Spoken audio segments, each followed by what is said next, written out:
హే all, నా husband కి veg puff తినాలనుందంట. సో వెజ్ పఫ్ చేద్దామా? వెజ్ పఫ్ చేసేటప్పుడు ఇది అది అని ఏముండదు. ఇంట్లో ఏ వెజిటేబుల్స్ ఉంటాయి అవన్నీ వేసేయడమే. నా దగ్గర పన్నీర్ కూడా కొద్దిగా ఉండే, ఇంకా అది కూడా వేసేసిన. పఫ్ పేస్ట్రీ ఎక్కడైనా దొరుకుతుంది, ఏ స్టోర్లో వెళ్ళినా దొరుకుతుంది. ఇది 4 PL అని అట్లా ఉంటుంది.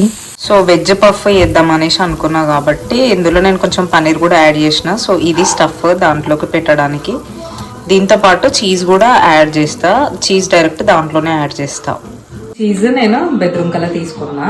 దీని పేరు చూడండి, గౌడ అని చెప్పేసింది. ఇది గౌడ్స్దేమో.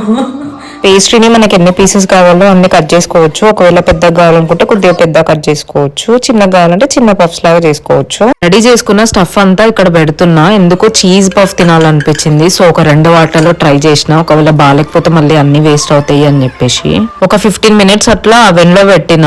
పఫ్స్ ఆల్మోస్ట్ రెడీ అయిపోయినాయి. క్రిస్పీగా మంచిగా అయినాయి. ఈజీ స్నాక్ లాగా చేసుకోవాలనుకుంటే ఇది ట్రై చేయొచ్చు. Okay, bye. Thank you for watching.